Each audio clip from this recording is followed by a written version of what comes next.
One of the questions during the last section is, where are the historic districts in Mount Vernon? I thought they were in this little booklet here, which is up in the little rack inside the door, which is sort of a walking tour of Mount Vernon. But the other one, which is not up there, and I can get a copy of it for you if you want it, is this Pleasure of Porches seminar and tour. It has some information about porches, and in there also is a map of the current historic districts within the city of Mount Vernon. So I've got some of these up here. Another resource, which I keep forgetting we have all these things, the Centennial History of Mount Vernon. It's a booklet that the Historic Commission had republished, I don't know, 6-7 years ago. A lot of information, especially for those of you who are new to town, and I keep forgetting that all of you haven't lived here all of your life. It's another book that you can be purchased through the Historic Preservation Commission. I don't even remember what we're asking for them. Somebody else probably knows. So, 3 other resources that I forgot to mention. Now we're starting to get into the more nitty-gritty detail of preservation, and we're going to talk about additions and alterations. Additions, alterations, and new construction in historic areas.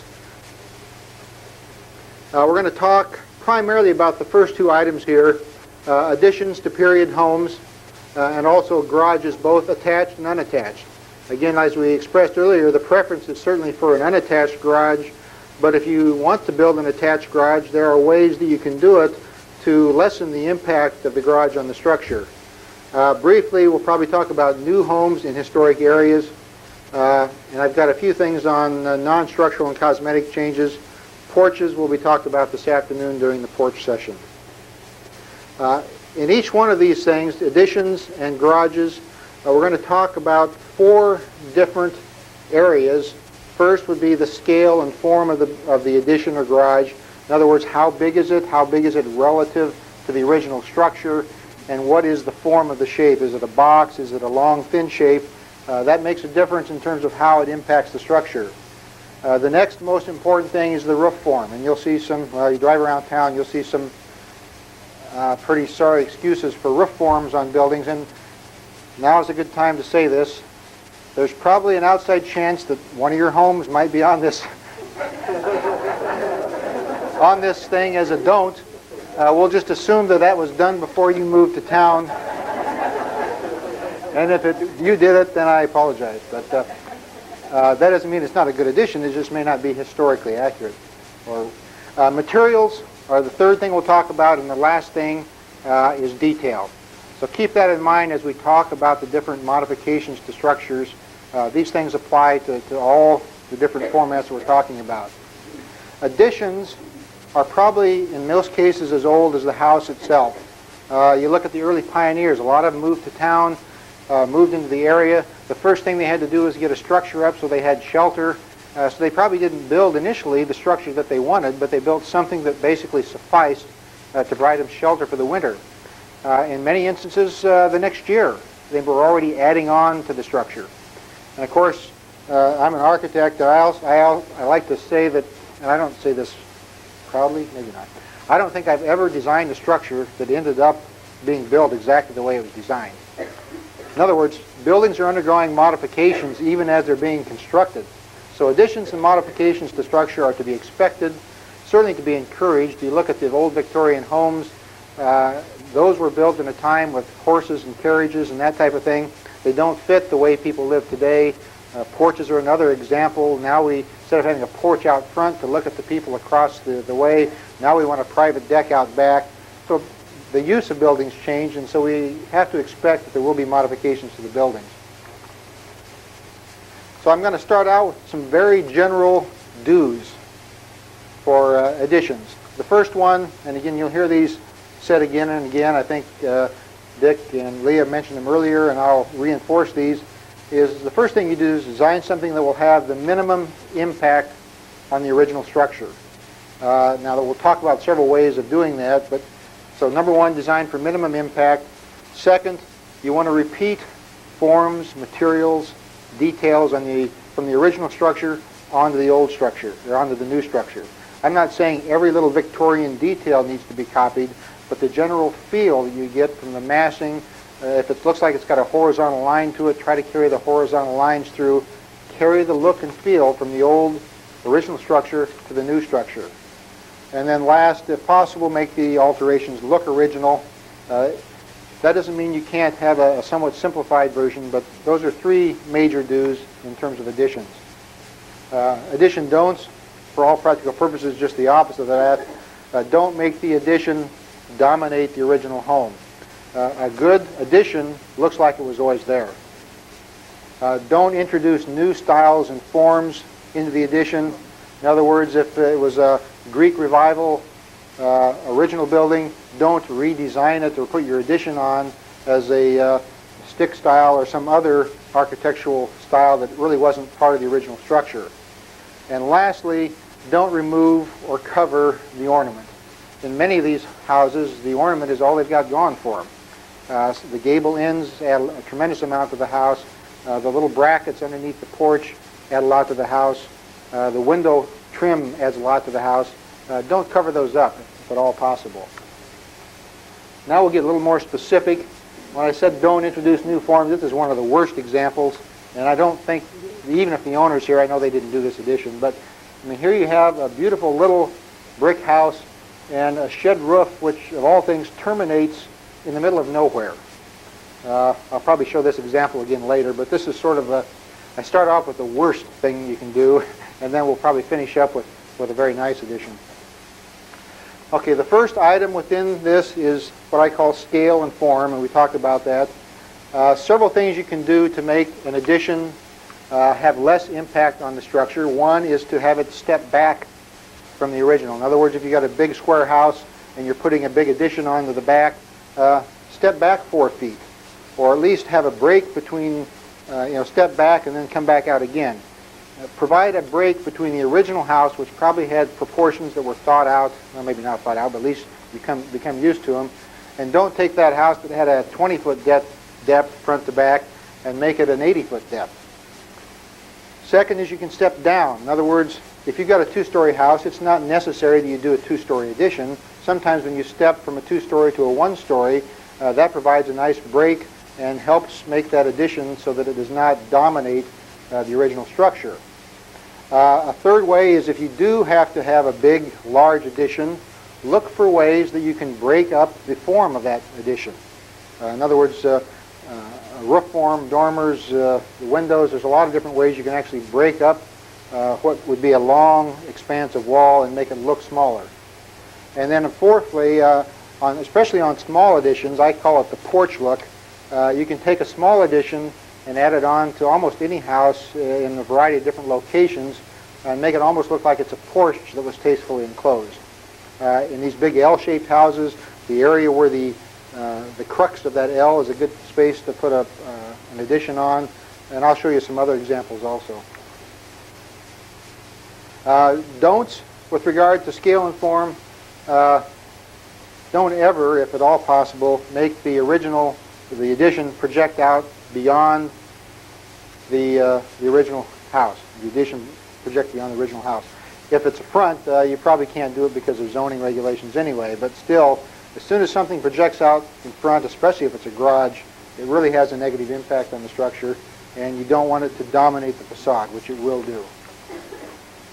Now we'll get into some specific examples, and a lot of these are ones that I designed ages ago, and I've learned some things too in my day, but this one here is a large 2-story addition that's on the Bremner House, which is out on Palisades Road. But here's a case where the main large 2-story addition form actually steps back away from the original mass of the house. That helps it so that it doesn't dominate the original structure. A couple other things were done here.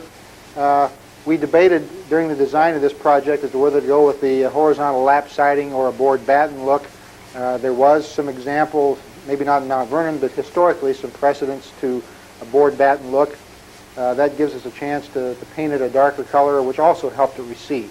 If that was a white addition, it wouldn't recede. So by the use of color and stepping it back, you can actually make a very large addition dominate the house less. It also helps because this is at the back of the house, it's not on the side of the house. I'm taking a picture of that from the side. I'll point out some things we didn't do right, although the windows there certainly aren't what we would recommend in terms of matching, but this also is a kitchen counter, and they wanted some windows above the kitchen counter. Here's a case where we didn't step back, but we did step down. But it's still a huge addition. And so what they did to help break up this large addition, if you look there, they took the gable roof form, which was on the main part of the house, and it was added onto the large addition, which helps break that up. If that gable form weren't there, it would be more than just a big addition. It would be a big, ugly addition. And also the porch, the nicely detailed porch and the screen area there also helps break it up. This is a big addition to put on any house. There it's the same one again in the wintertime. You can see a little better than the digitized version of it. But again, the roof form and the porch help break up that big addition. Stepping down. I mentioned that earlier. If you don't need to build 2 stories of addition, don't build it. Build 1 story and step the form down. So here you have the nice, cute little house and basically a cute little addition on the back of it. And this addition is an old addition. This was probably done 50, 60 years ago. It's not a recent addition. In case you're wondering, in the lower left-hand corner, in case you're wondering, I've got do or don't, so if there's any doubt. There shouldn't be much doubt if I've explained it well enough. Here's one that didn't quite cut it. This basically looks like they took a trailer and brought it up and set it beside the house and added to it. But here's what I said. I mean, it just, there are things you could have done. Number one is making it look more like a porch addition as opposed to a gable end addition. There's a lot of things that you wouldn't want to do here. But again, does this belong to anybody here?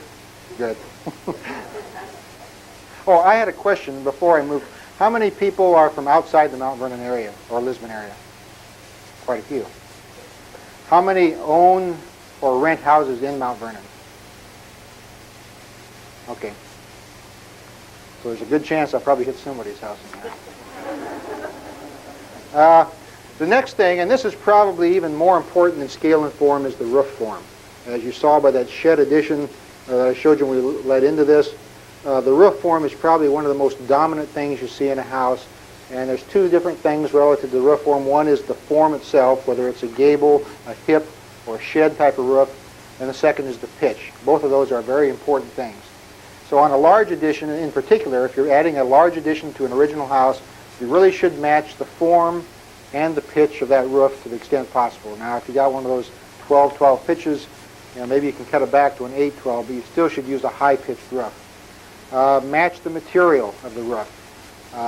Most cases people are going to do that, but sometimes it bears mentioning. Match the overhang of the existing roof.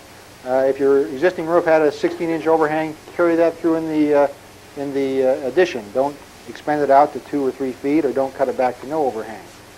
And lastly, and again, I'll show you some examples of this.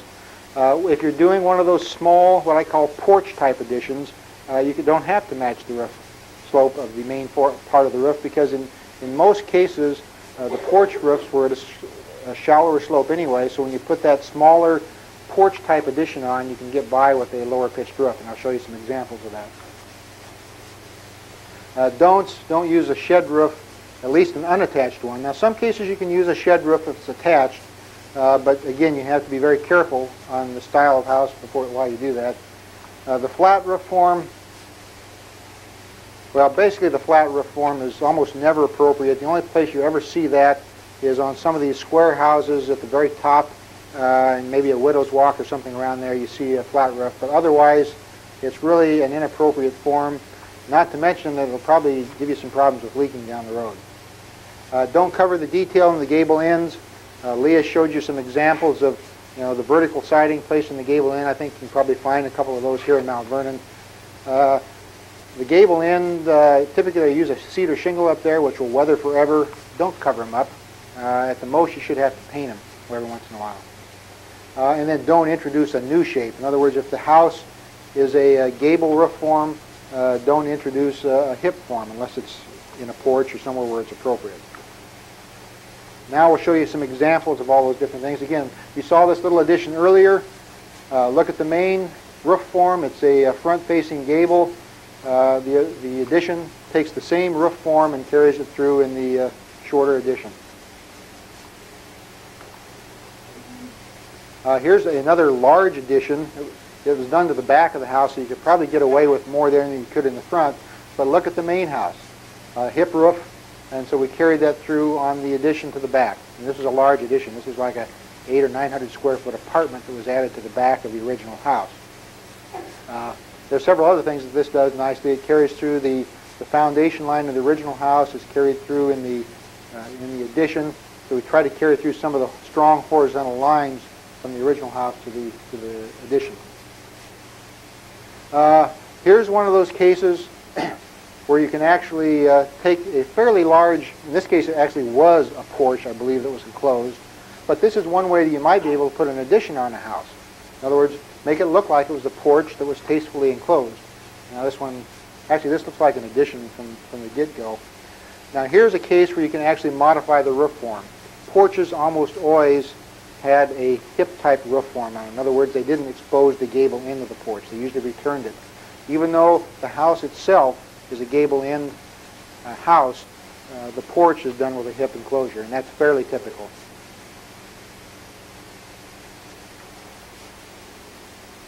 Here's the little corner addition. Again, you've got a crossing gable form, which is very, very typical in Mount Vernon. And here's an instance where they actually took and added a small addition into the corner of that. Again, you can get by with a lower pitched roof than what the house is, and actually even a different type of roof, but only because it's a small porch, not because it's a large addition. The bigger the addition, the closer you have to pay attention to the roof forms and the detail that's in the house itself. These little small ones you can get by with a lot of different things. This does some other things very nicely. You see the windows behind the addition. You see the windows. It's a double hung window. The head height, the window type, and everything was carried through from the original house right through the addition. Detail-wise, you look at the bottom of the addition, and the line there matches with the skirt board of the house. And also it's got an accentuating corner trim, which almost all of these old houses have. So this is an excellent small addition. This one doesn't meet the requirements necessarily. This is, again, one of mine that I did earlier, and the owner's here in the house, so I'll be very cautious, because I designed it and he owns it. So but this is at the rear of the house. I think you have more flexibility. The only way you would ever see this addition is if you drive around to his garage. But this is a modern addition to an old house. But still, the roof form is very compatible with the original roof. The pitch is relatively high. It's a hip roof because this almost looks like a small porch. If we did anything wrong there, I suppose you'd have to say it's the windows. But otherwise, everything else works pretty well. Now we're in some of the don'ts. Again, I can't think of any place where a flat roof addition would ever be appropriate. Now, I'll certainly entertain anyone that wants to show me one where it was appropriate, but as of yet, I've never found one that really fits in. Now, in some cases, they probably just said they wanted a 15 by 20 foot addition. They plopped it in there and probably couldn't find any way that the roof form could be made to blend with the old house. So you have to get involved very early in the design to work some of these problems out. And I should add, from a design review standpoint, our Historic Commission meets once a month, except in the summertime. We can meet any time on a special notice, and we will gladly offer information to anybody who wants to bring a house or a proposed addition in at any time. By the time you get to apply for the building permit, you may be so far along in your design that it's real difficult to make modifications. So we strongly encourage you to consult with us at any time during the design process regarding what you want to do, so that we can guide you from the very beginning. And there's no charge for a consultation with the Historic Preservation Commission. This one, they tried it all. Here we got a flat roof. We got what I call a hanging shed roof. It's out there in the middle of nowhere. And then if you want to really get bad, you look out on the, this is originally a 4-square, and you look at that dormer thing on the back. And of course, this also has horizontal and vertical siding on it. I can't think of too many other things they could have done to this one, but This is an example of what not to do. Again, it's at the back of the house, so you don't notice it that much, but even then I'd look for another alternative. Okay, now we'll move on to materials. We covered scale and form, we covered roof form, now we're going to talk about the materials themselves. Again, match the existing siding, if at all possible, not only in terms of the material, but also the horizontal lines and the trim. Now we get into this issue of synthetic siding versus natural siding, and certainly I still come down on the side of a natural siding if at all possible. Certainly for a recladding, I don't recommend the synthetic siding because, especially for the problem that Leah mentioned earlier, most of the old houses around here, or anywhere for that matter, don't have vapor barriers on the inside of the house. So moisture is always free to migrate through the structure. And as soon as you put some siding, especially underneath the siding, you put an underlayment board like the fan fold stuff. Now you've probably aggravated the problem. It's just like sandblasting brick. You won't see the problem probably in a year or 2 years or 5 years, but now you've got moisture being trapped back behind that siding. Now in a new structure, we certainly like to see you use the natural wood siding, but in a new structure, with construction methods, what they are, you can build that structure from the ground up. You can put a vapor barrier on and do all the necessary things to keep moisture from migrating through there. So you probably have a little more flexibility when you're putting an addition on, but still you should use a siding that matches the gauge, in other words, how much is exposed on the lap of the original structure. Foundation material, it'd be great to match those stone foundations, but not everyone can do that, so at least match the lines that you have of the foundation, the horizontal lines, and I'll show you a couple of examples. Materials not to use, don't use the wide siding boards. Those have no historical precedence other than the 50s, which I suppose in another 10 years, some of those houses will be historic. Avoid synthetic siding, we talked about that, and don't cover the existing siding. Here's a case, again, one of those little porch additions. The siding is redwood siding that they put on to match the existing. The horizontal skirt board matches, and in this case, the foundation also matches. But what they did in this case, instead of building a solid stone foundation all the way around, they poured the foundation with, in essence, a brick ledge. In other words, it was an 8-inch wall that was cut back, or a 10-inch wall. It had a 4-inch void formed in it, and then they came back and laid stone up in that void, so that from the outside it looks and is a stone foundation, but yet you have all the benefits of a concrete foundation.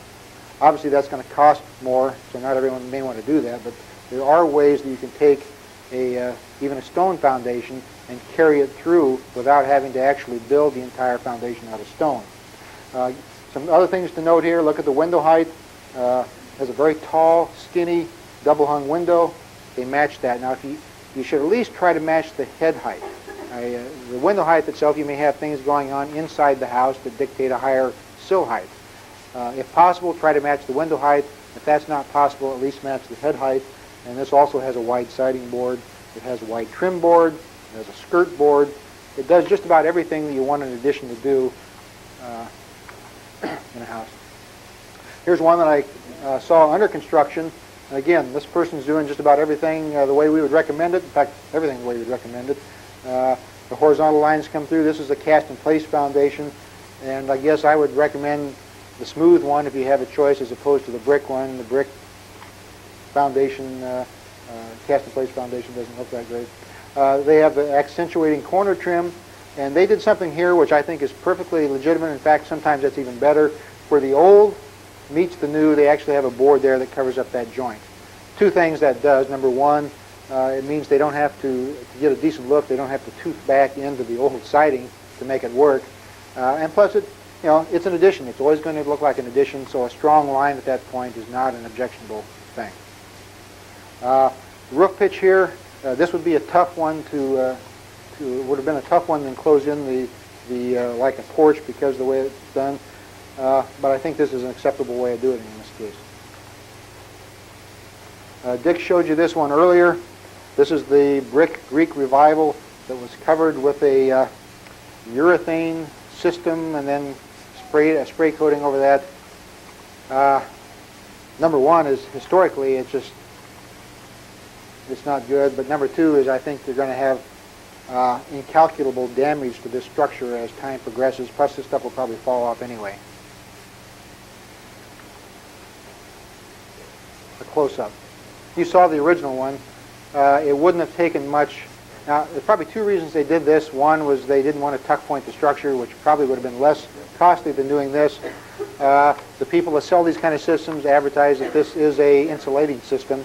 The problem you have is that the insulation is on the outside of the wall, and any vapor barrier is on the outside of that.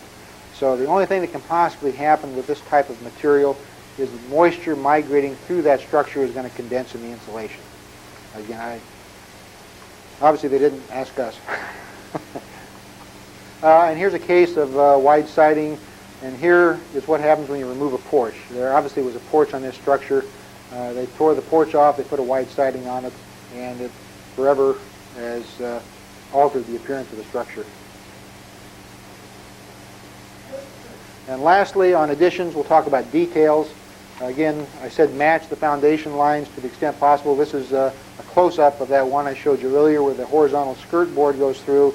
It was impossible to actually match the coursing lines, so you see a strong definition there between the two.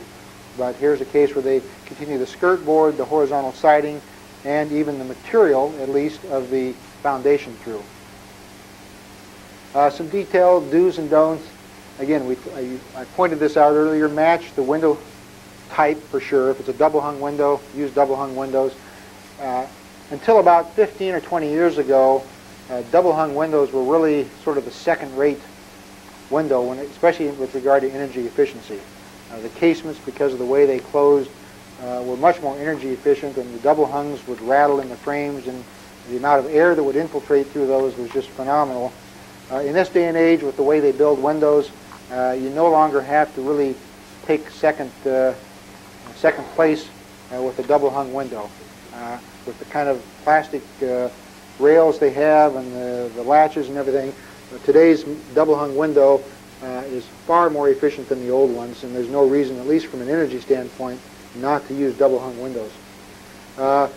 Wide trim, and I'll show you some examples of what it looks like when you don't do that. One disadvantage to modern windows today is they all have that narrow, about a 1-inch exposure. And unfortunately, when you look at an elevation that has those windows on it without the trim, it really has a significant impact on the structure. So you need to find a way of expressing the trim around the outside of there. The best way, of course, is a painted wood trim.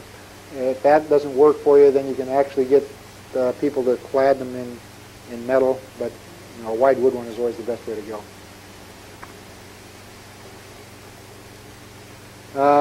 Don't use picture windows or dissimilar windows. Don't use wide siding or eliminate window trim. And don't remove or cover the detail. I'll show you some examples of those. Here's your classic picture window. This used sort of the wide porch addition type, and actually with proper windows, this addition probably would have looked all right. I mean, it's not where you'd like to see one, but with a better looking window scheme, this addition probably could have been carried off quite well.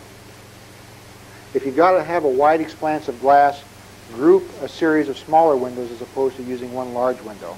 In other words, instead of taking the tall double-hung window and put 4 of them in there, or better yet, take pairs of them and split them apart or something, it would look far better than having a big picture window in there. Another case, here's one of your little Greek Revival wood frame houses that's been modified quite a bit. This one does several things. The metal canopy, the picture window, and you look at the side, the left side there, I'll guarantee you there were more windows on there than one when that structure was built. And because it has such a big exposure on the side, you really notice that as you drive by. And the picket fence shutters, well, I'll talk about those in a few minutes. This is a case of where this was an addition, and I designed it, but I did design it with the wide trim, but for whatever the reason where the carpenters talked them into deleting it. But here is a window where the window patterns match what was existing. They carry the horizontal siding boards through, everything except the windows. And the windows stick out like a sore thumb because the wide trim and the just slightly elevated or arched head was removed. Here's a case where the window trim was put in wide, and it makes a tremendous difference in the expression of that window in the opening. Again, the double hung windows match what was in the original structure. Shutters are another one. Shutters are, we're not going to make anybody put the old wood louvered shutters back on, but a lot of these original houses were, especially the brick ones, were designed with shutters. It helps break up the facade. Shutters, there's two types of shutters that you can use. One is the simulated louvered shutter, and the second is a solid wood shutter that actually has a panel design in it. Both of those are acceptable. The thing that you need to do, though, is make sure that the proportions of that shutter are appropriate to the window.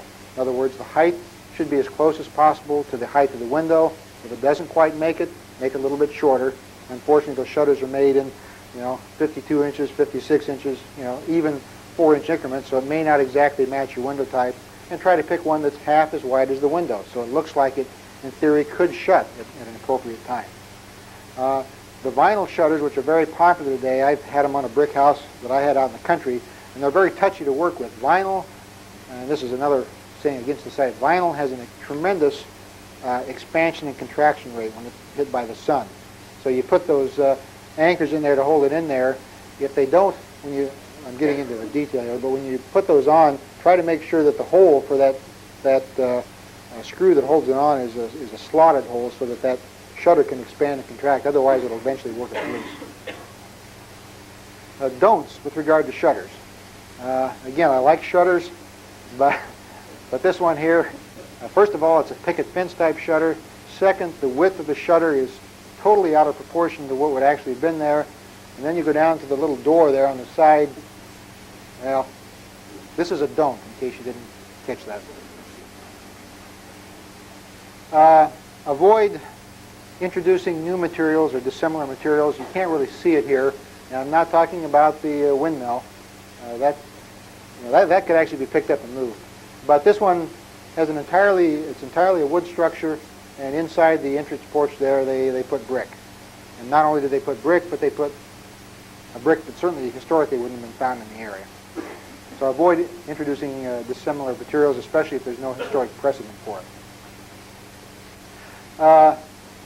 Adding details. Again, Cornell is a classic example, but there's probably other structures around here. We have a lot of huge houses in Mount Vernon. Many of them, at least historically, took on borders, and probably someday in the future they may be taking on borders again. In order to make those habitable, you got to have a way of egress out of the upper floor, and that means a stair of some kind. Again, we hate to see that, but if you're going to do it, at least do it in a manner that looks like it fit in with the building. This is one at Cornell. It's an emergency stair that was put on a second level, but you look at the detail that they brought in there, and yes, it's not original, but it looks like if they had to put one in at the original, when they built the structure, this is probably how they would have built it. And then you got the don'ts. I don't need to even comment too much on that. Does the owner of this house live here? In this? Good. They obviously came from a farm. And this house, actually, I've seen the picture of the original house. I mean, it had some tremendous, nice detail there, and maybe someday they'll restore it. And also the widow's walk up on top. Maybe it had a widow's walk, but I'm sure it didn't look like that with the picket fence or cross fence type of look. So don't add features that not only were not on the house originally, but weren't anywhere to be seen. In other words, this barn roof, we do have some Dutch gambrel houses in Mount Vernon. That's with the two pitches, but you don't see them in places like this. I'll finish that off with an addition. Actually, this house has a couple of additions on it, and just about everything on these additions was done in a very nice way. You see the addition to the back, which is the kitchen, has a roof form that matches the existing. It looks like it's original. In fact, it is an old addition. And then on the far side, there was a large addition put on there.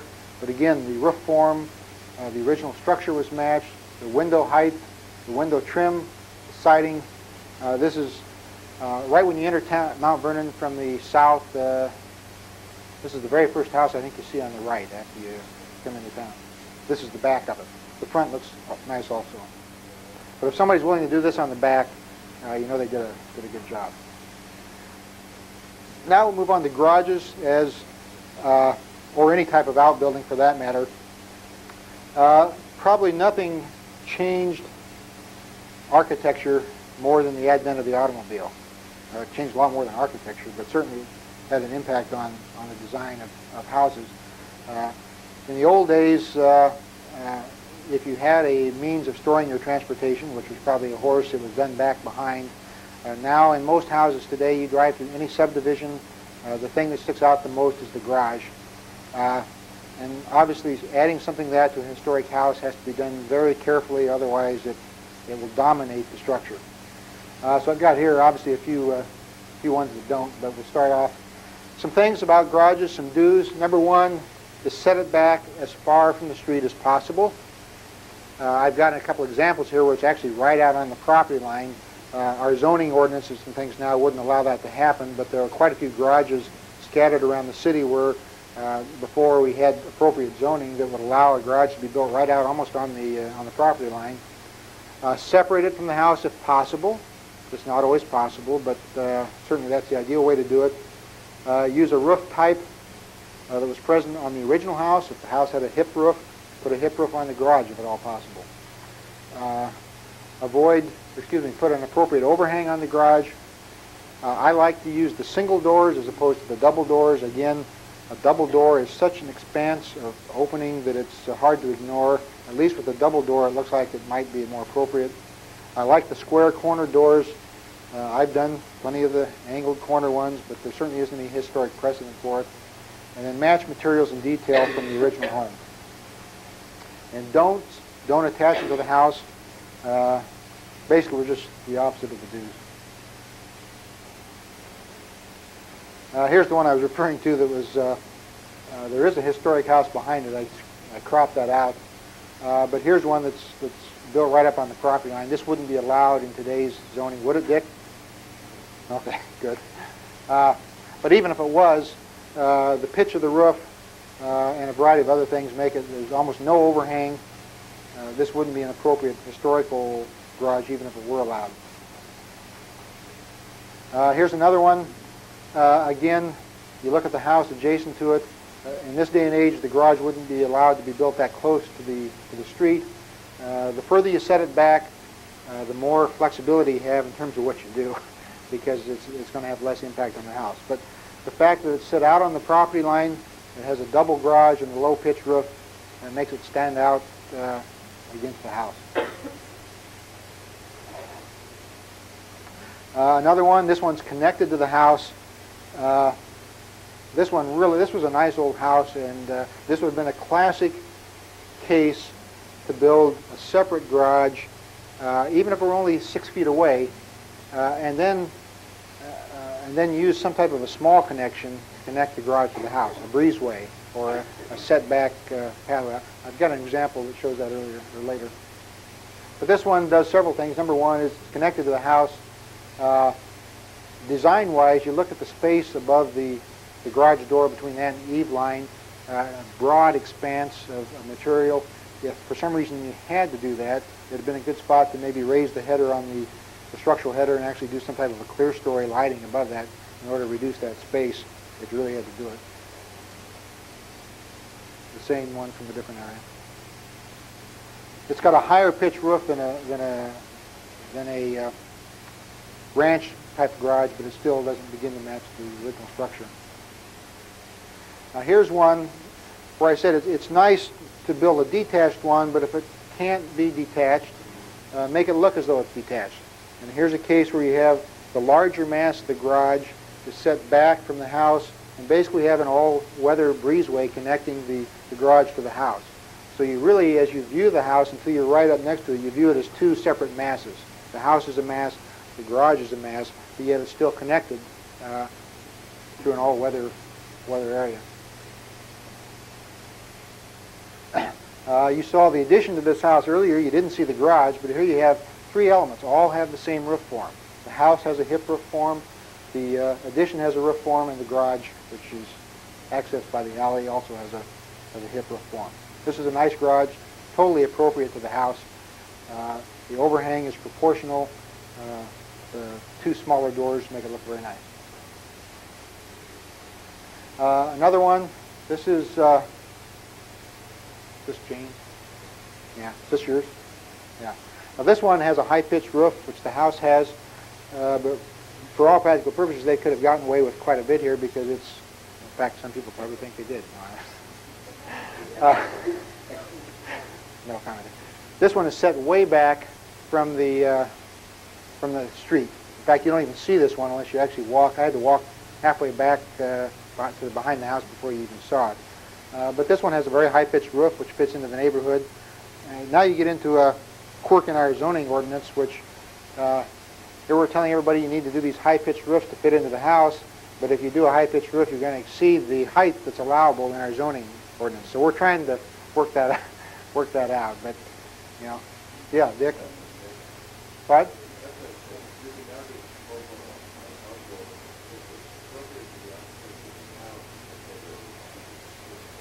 Okay. All right. So it has been addressed by the zoning group, and now you can build any pitch you want. Not quite.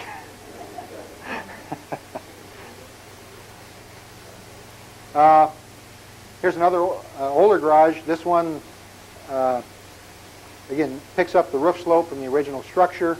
The square wide trim on the garage doors. The garage door is a panel door. In this day and age, you're pretty limited in terms of what you can buy for an actual garage door.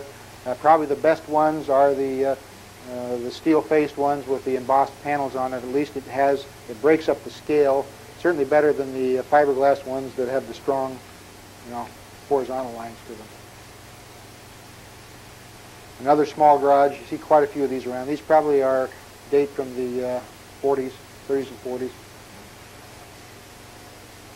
40s. Was this always a garage, Dick? Yeah. It's probably one of the early garages, given the size of it.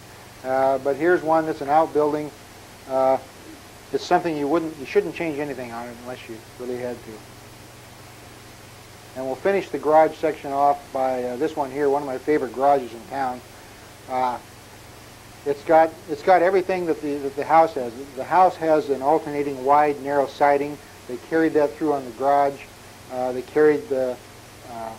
got the little fan window up in the top, which is a good way to break up the height of that gable end, as well as provide some interest up there.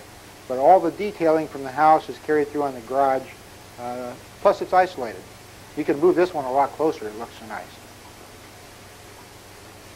So that's the section on additions and garages, outbuildings.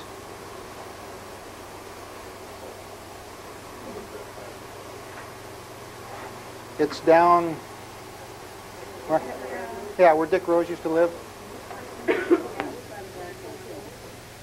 Yeah, if you want to know where any of these houses are at, somebody in this room knows. I may not know, but somebody knows. Any questions? Yeah.